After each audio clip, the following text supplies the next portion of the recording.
चंद्रगुप्त को छटपटाता देख सूरजमल को समझ आ गया कि अब उसने और देर की तो चंद्रगुप्त की जान खतरे में पड़ सकती है। उसने अगले ही पल चंद्रगुप्त की मदद करने के लिए पानी में छलांग लगा दी। कुछ देर के संघर्ष के बाद सूरजमल चंद्रगुप्त को सुरक्षित बाहर निकालने में सफल हो गया। सूरजमल ने उसका पेट दबाया और अगले पल चंद्रगुप्त के मुंह से खांसी के साथ पानी बाहर निकलने लगा। चंद्रगुप्त की सांसें तेज थी। उसकी हालत देख सूरजमल ने कहा, तुम आराम करो चंद्रगुप्त, पानी मैं लेकर जाता हूं। लेकिन चंद्रगुप्त को भला अपनी परवाह कहां थी। वो अगले ही पल खड़ा होकर बोला, मैं ठीक हूं, अभी आवश्यक है सुकन्या और इन गांव वालों की सहायता करना। सूरजमल को पता था कि चंद्रगुप्त नहीं मानने वाला और उसने उसे रोकने का प्रयास भी नहीं किया। अब दोनों बड़ी फुर्ती से पानी लेकर सुकन्या के घर की तरफ भागे। दरवाजे पे पानी डालते ही आग की लपटें कुछ कम हुई और चंद्रगुप्त एक गीली चादर ओढ़ घर के अंदर घुस गया। उसके पीछे पीछे सूरजमल भी अंदर जा पहुंचा। अंदर बस धुआं ही धुआं था, कुछ भी दिखाई नहीं दे रहा था। उस भीषण गर्मी में चंद्रगुप्त की गीली चादर सूखने लगी थी।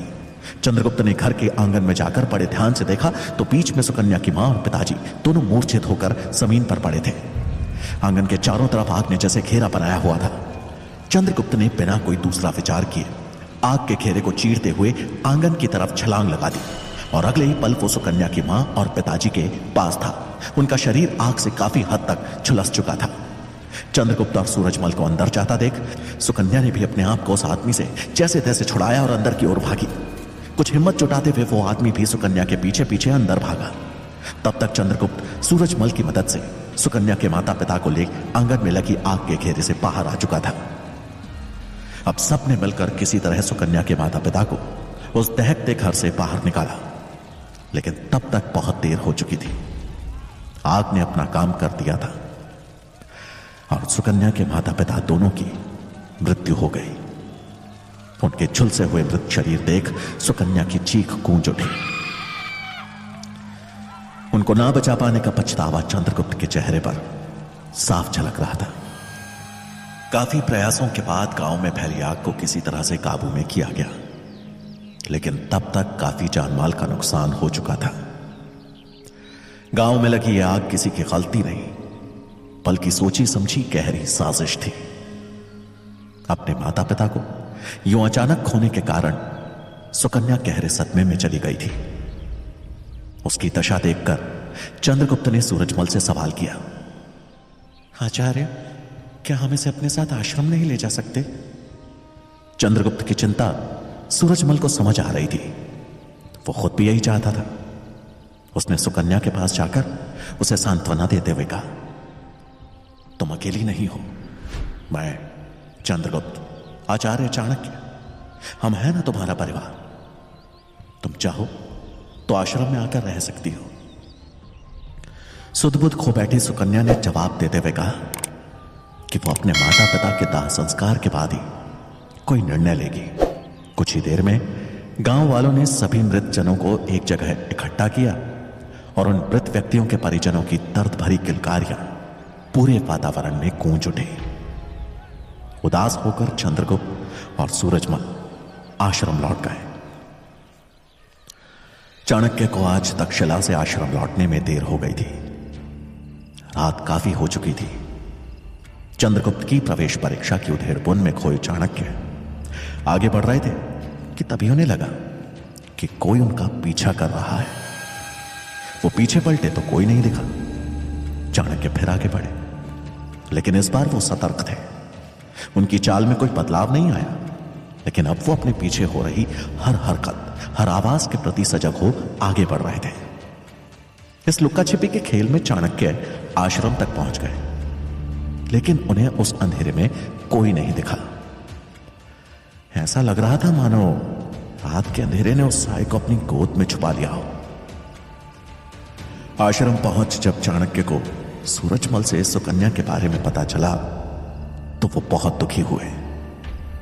तभी चंद्रगुप्त उनके सामने आया और हाथ जोड़कर बोला, सुकन्या अकेली है, उसका अब अपना कोई नहीं बचा।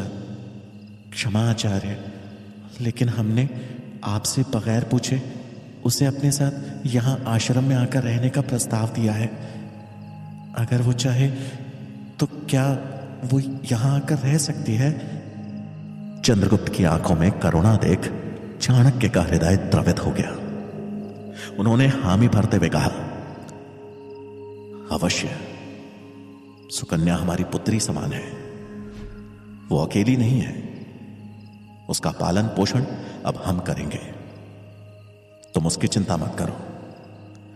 चंद्रगुप्त ये सुन खुश हो गया।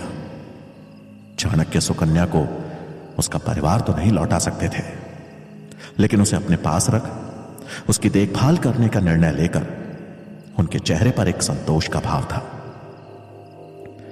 कुछ देर बाद चाणक्य को अकेला देख सूरजमल उनके पास गया और तभी आवाज में उनसे कुछ कहा। सूरजमल की बात सुन चाणक्य के मस्तिष्क पर चिंता की लकीरें उभर आई। चाणक्य का चिंतित होना गलत नहीं था और ना ही गलत था उनका किसी के द्वारा पीछा करने का आभास होना, क्योंकि पीछा कर रहे उस साई की एक पहचान थी। वो कोई और नहीं बल्कि महामंत्री अमात्य का भेजा गुप्तचर था। वो आश्रम के पास एक अंधेरे कोने में छुपकर चाणक्य की हर गतिविधि पर नजर रखे हुए था। अपने लक्ष्य के इतने करीब पहुंच उसके चेहरे पर एक कुटिल मुस्कान बिखर गई। रात्रि का भोजन कर चाणक्य ने चंद्रगुप्त को आश्रम के प्रांगण में बुलाया। चाणक्य का गंभीर चेहरा देख चंद्रगुप्त को समझ नहीं आया कि आचार्य इतने गंभीर क्यों हैं। उसने तो आज ऐसी कोई गलती भी नहीं की। चंद्रगुप्त को देखकर आचार्य कुछ सोचते हुए बोले, क्या तुम्हारा कोई शत्रु है? सवाल सुन चंद्रगुप्त को समझ नहीं आया कि आचार्य अचानक ऐसा सवाल क्यों कर रहे हैं। उसने कुछ सोचते हुए कहा, नहीं आचार्य, मेरा तो ऐसा कोई शत्रु नहीं है। अमात्य का भेजा गुप्तचर भी उसी अंधेरे कोने में छुपकर यह सब देख रहा था। चाणक्य ने फिर प्रश्न किया, क्या तुम पूर्ण विश्वास के साथ कह रहे हो कि तुम्हारा कोई शत्रु नहीं है? चंद्रगुप्त सोच में पड़ गया। वहां खड़े सूरजमल को समझ में आ गया था कि आचार्य किस दिशा में जा रहे हैं। चंद्रगुप्त ने प्रश्न के ऊपर थोड़ा और सोचा और फिर दृढ़ता के साथ उत्तर दिया,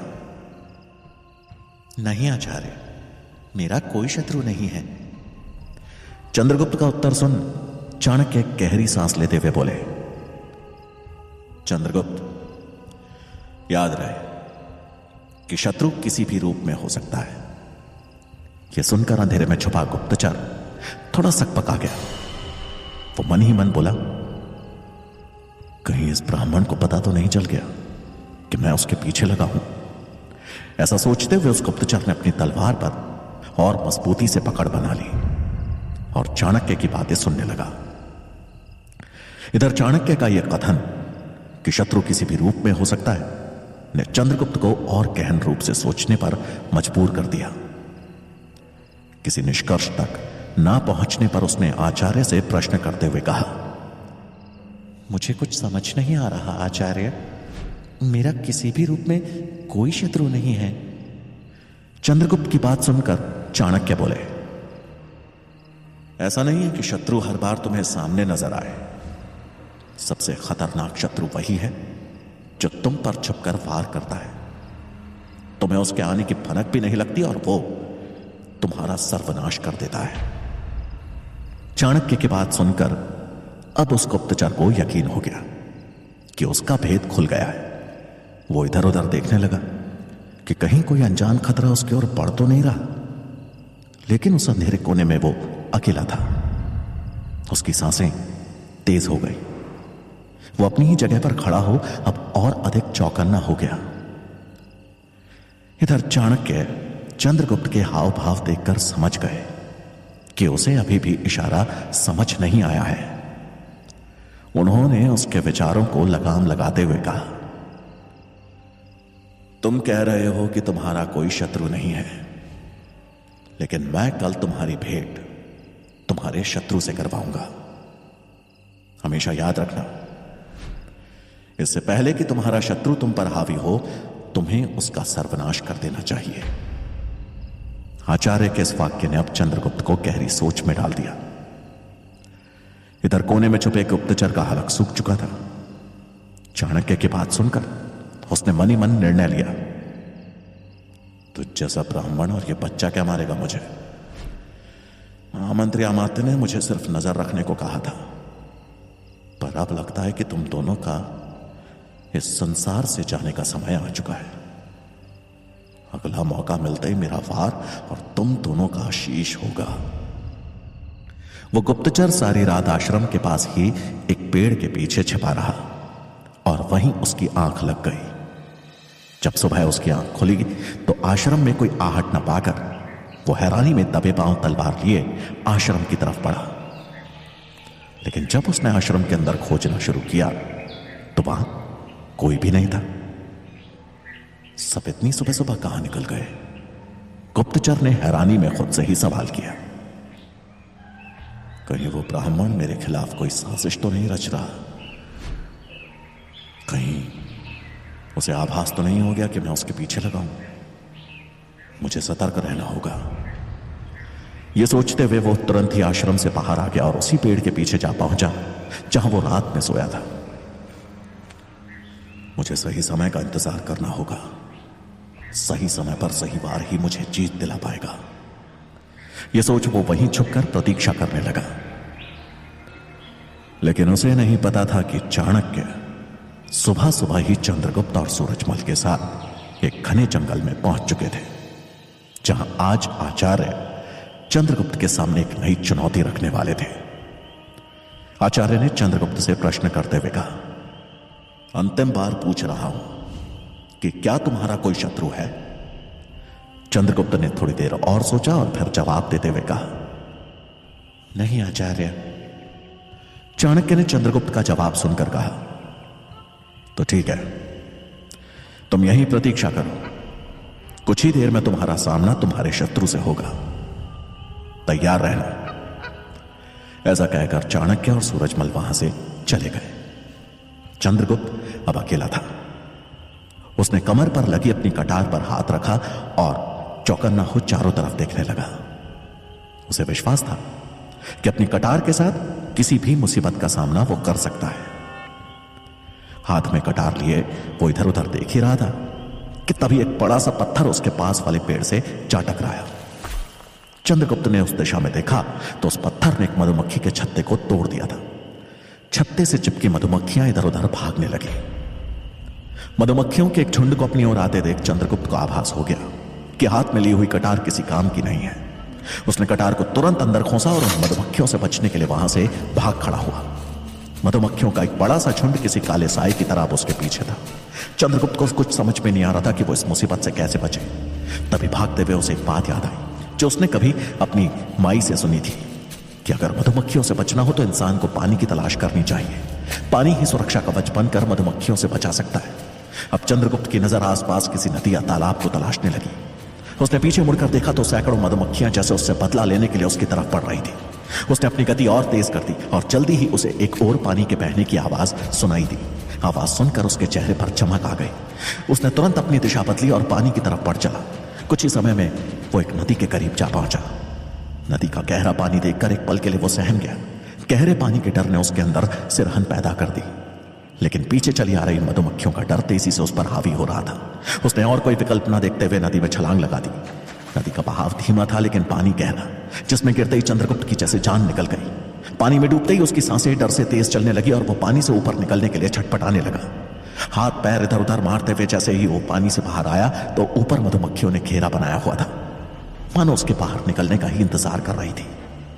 चंद्रगुप्त को बाहर देखकर मधुमक्खियों ने उस पर किसी बाज की तरह झपट्टा मारा, जिससे बचने का अब चंद्रगुप्त के पास बस एक ही उपाय था, वापस पानी के अंदर घुसना।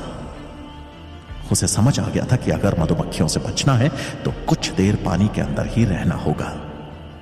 और साथ ही उसे आचार्य चाणक्य की बात भी याद आ गई। वो उसका सामना उसके शत्रु पानी से करवाना चाहते थे और इस समय चंद्रगुप्त अपने शत्रु की गिरफ्त में था। चंद्रगुप्त को परीक्षा तो समझ आ गई थी, लेकिन अब चुनौती थी उस परीक्षा में सफल होना और उसके लिए जरूरी था अपने अंदर के डर को दूर भगाना। चंद्रगुप्त ने हिम्मत जुटाते हुए इस बार खुद को पानी के अंदर धकेल दिया और अपने डर को थामे कुछ देर तक अंदर ही बना रहा। उसने अपने आप को कुछ देर के लिए स्थिर बना लिया, जैसे कि उसके अंदर कोई दिव्य शक्ति आ गई हो। ऊपर मधुमक्खियां अभी भी मंडरा रही थी और वहां से हटने का नाम नहीं ले रही थी। यह सब कुछ दूर छिपा सूरजमल देख रहा था। पानी में कोई हलचल न देख सूरजमल डर गया। उसने तुरंत ही हाथ में पकड़ी मशाल जलाई और नदी की तरफ भागा। उसने बड़ी फुर्ती से उस मशाल के धुएं से मधुमक्खियों को वहां से भगाया और फिर चंद्रगुप्त को पानी से निकाला। एक लंबी सांस रोकने की वजह से पानी से बाहर आते ही चंद्रगुप्त जोर जोर से खांसने लगा, लेकिन अपने डर को जीत लेने की खुशी उसके चेहरे पे थी, जो सूरजमल भी पढ़ पा रहा था। सूरजमल उसे पानी से लेकर बाहर आया, लेकिन चंद्रगुप्त ने फिर पानी में छलांग लगा दी। लेकिन इस बार वो पानी में छटपटा नहीं रहा था, बल्कि पानी के ऊपर ऐसे लेटा था मानो वो पानी नहीं, उसका बिस्तर हो। तभी वहां पर चाणक्य आ पहुंचे। उनके चेहरे पर एक विजयी मुस्कान थी। होती भी क्यों ना, आज उनके शिष्य ने अपने एक बड़े शत्रु पर विजय जो प्राप्त की थी। चाणक्य को देख चंद्रगुप्त पानी से बाहर निकला। उसके चेहरे पर विजयी मुस्कान देख चाणक्य ने कहा, कर दिया ना अपने शत्रु का सर्वनाश। अब यह पानी तुम्हारा दुश्मन नहीं, दोस्त है। चंद्रगुप्त ने आचार्य को प्रणाम किया। आचार्य चाणक्य ने उसे आशीर्वाद दिया और चंद्रगुप्त और सूरजमल की ओर देखकर बोले, मैं अभी तक्षशिला जा रहा हूं, लेकिन आज रात्रि के पहले प्रहर में हमें एक और बहुत महत्वपूर्ण कार्य करना है, जिसके लिए तुम दोनों को बहुत सजग और होशियार रहना होगा। ये बोल चाणक्य वहां से चले गए। चंद्रगुप्त और सूरजमल दोनों हैरान थे कि आचार्य अब उन्हें कौन सा नया पाठ पढ़ाने वाले हैं। चंद्रगुप्त ने सूरजमल की तरफ देखते हुए कहा, लगता है आचार्य ने मेरे लिए एक और परीक्षा तैयार कर रखी है। जिसे सुन सूरजमल मुस्कुरा दिया। वो जानता था कि आचार्य चाणक्य सिखाने के मामले में कितने कठोर और अनुशासित है, लेकिन यहां बात कुछ और थी, जिसे उनका पुराना शिष्य सूरजमल भी नहीं समझ पा रहा था। कुछ सोच सूरजमल बोला, जीवन से परीक्षाओं का अंत कहां होता है चंद्रगुप्त। हमें हर कदम कोई ना कोई परीक्षा से गुजरना ही पड़ता है। आचार्य क्या करने वाले हैं, ये तो रात्रि का पहला प्रहर ही बताएगा। ये बोल वो चंद्रगुप्त के साथ आश्रम की ओर बढ़ गया। चंद्रगुप्त सूरजमल के साथ आश्रम लौट आया। दोनों को आश्रम लौटते देख उस गुप्तचर के कलेजे को जैसे ठंडक पहुंच गई, जो वहीं छिप उनके आने की प्रतीक्षा कर रहा था। चंद्रगुप्त और सूरजमल ने जैसे ही आश्रम के अंदर कदम रखा तो सामने सुकन्या खड़ी दिखी। सुकन्या को देख चंद्रगुप्त और सूरजमल ने उससे बात करने की कोशिश की, लेकिन उसे जैसे कुछ सुनाई ही नहीं दे रहा था। उसकी हालत ऐसी थी जैसे उसके अंदर जान ही ना बची हो। एक पत्थर के समान वो भाव शून्य अवस्था में थी। सुकन्या को छोड़ने आया उसका चचेरा भाई सूरजमल को थोड़ा अलग ले जाकर बोला, आपने शायद इसे आश्रम आने का प्रस्ताव दिया था, और अपने माता पिता के दाह संस्कार के बाद इसने मानो यहां आने की रट लगा दी। गांव में हम लोग हैं, इसके रिश्तेदार हैं। हमने इसे अपने साथ रहने के लिए बहुत समझाया, पर यह मानी नहीं।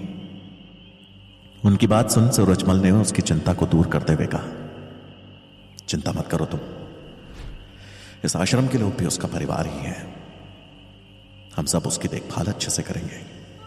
वो यहां रहना चाहती तो उसके पालन की जिम्मेदारी हमारी। सूरजमल की बात सुन सुकन्या के चचेरे भाई की उलझन थोड़ी कम हुई। उससे बात कर सूरजमल को पता लगा कि वो आग गलती से नहीं बल्कि किसी ने जानबूझकर लगाई थी। दरअसल सुकन्या के पिता गांव के सरपंच थे, और कुछ ही दिन पहले उन्होंने गांव के हित को आगे रख डाकू उग्र सिंह की अमान्य शर्तों को मानने से साफ मना कर दिया। फिर क्या था, बदले की आग में झुलसते हुए उग्र सिंह ने पूरे गांव को ही जला दिया। अपने स्वाभिमान, अपने आदर्शों पर अड़िग रहने का मोल सुकन्या के पिता और गांव वालों ने मृत्यु को गले लगाकर चुकाया था। कुछ ही देर बाद सुकन्या का भाई उससे विदा ले गांव लौट गया। सुकन्या की अवस्था देख चंद्रगुप्त और सूरजमल ने उसे कुछ समय अकेले ही रहने देने का निर्णय लिया। शाम को चंद्रगुप्त जब आश्रम से बाहर निकला तो उसने देखा कि सुकन्या हाथ में एक लकड़ी का डंडा थामे जैसे युद्धाभ्यास कर रही थी। वो डंडा हवा को चीरता हुआ तेजी से कभी दाएं तो कभी बाएं जा रहा था। सुकन्या का भावहीन चेहरा उसके दर्द को साफ बयान कर रहा था। वो डंडे को तलवार की तरह बड़ी तेजी से इधर उधर घुमाए जा रही थी। चंद्रगुप्त सुकन्या की पीड़ा समझ पा रहा था और उसकी ऐसी हालत देख चंद्रगुप्त को चिंता हो रही थी। सुकन्या बहुत तेजी से डंडे को हवा में घुमा रही थी, जैसे कि उसके अंदर का उद्गार बढ़ता ही जा रहा हो। और अगले ही पल उसके हाथ से डंडा फिसला और वो पूरी तरह से टूटकर वहीं जमीन पर बैठ पपक पपक कर रोने लगी। ये देख चंद्रगुप्त तेजी से उसकी तरफ बढ़ा और उसको सांत्वना देते हुए बोला, सुकन्या, तुम चिंता मत करो, हम सब तुम्हारे साथ हैं। मुझे मालूम है कि माता पिता को खोने का दर्द क्या होता है, लेकिन अभी तुम्हें मजबूत बनना होगा, खुद को संभालना होगा। सुकन्या ने अपने आंसुओं को संभालते हुए कहा, अगर पापा ने उस डाकू से लड़ाई मोल नहीं ली होती तो आज वो मेरे साथ होते। यह सुन चंद्रगुप्त ने सहानुभूति भरे स्वर में कहा, वो अभी भी तुम्हारे साथ ही हैं सुकन्या, तुम्हारी ताकत बनकर वो हमेशा तुम्हारे साथ रहेंगे। फिर अचानक सुकन्या ने अपने होश संभालते हुए कहा, मुझे बदला लेना है, मुझे अपने माता पिता का, अपने गांव वालों की मृत्यु का बदला लेना है। मैं उस डाकू का खात्मा करूंगी और उसे सबक सिखाऊंगी कि उसने मेरे गांव पर हमला करके कितनी बड़ी गलती की है। सुकन्या के शब्दों में दृढ़ता थी और आंखों में आत्मविश्वास। चंद्रगुप्त उसकी भावनाओं को समझते हुए बोला, हां सुकन्या, हम जरूर बदला लेंगे और इस लड़ाई में तुम अकेली नहीं हो, मैं भी तुम्हारे साथ हूं। हम मिलकर उस दुष्ट को सबक सिखाएंगे। चंद्रगुप्त के इन शब्दों ने सुकन्या को थोड़ी सांत्वना दी। अब वो अकेले नहीं थे, उसके इस लक्ष्य में उसके साथ चंद्रगुप्त भी था। आसमान में रोशनी लगभग क्षीण हो चुकी थी और अंधेरे ने पहल कर दी थी। चाणक्य को आश्रम की तरफ लौटता देख वहां छिपा गुप्तचर सतर्क हो गया। चाणक्य आश्रम के बाहर ही चंद्रगुप्त को बुला थोड़ा तेज आवाज में बोले, चंद्रगुप्त, तैयारी कर लो, हमें आज रात एक जगह के लिए निकलना है। उद्देश्य मैं तुम्हें रास्ते में बताऊंगा। ये बोल चाणक्य अपने कक्ष में चले गए, लेकिन उनकी इस बात पर भी गुप्तचर कान लगाए बैठा था। चाणक्य की बात सुन उस गुप्तचर के चेहरे पर एक कुटिल मुस्कान उभर आई और मन ही मन खुश होते हुए वो बोला, यही सही मौका है इन दोनों को रास्ते से हटाने का। चाणक्य, आज की रात तेरे और इस बच्चे के लिए काल की रात होने वाली है। तेरा कटा हुआ सिर जब मैं अमात्य के चरणों में रखूंगा तो उनकी खुशी का ठिकाना नहीं रहेगा। रात का पहला प्रहर होते ही चाणक्य चंद्रगुप्त के साथ आश्रम से बाहर आए और हाथ में झोला लिए एक तरफ चल दिए। उन्हें देख ऐसा लग रहा था मानो किसी लंबी यात्रा के लिए निकल रहे हों। गुप्तचर इसी समय का इंतजार कर रहा था, मन में हत्या का दृढ़ निश्चय कर अब वो भी दबे पांव उनके पीछे पीछे चलने लगा।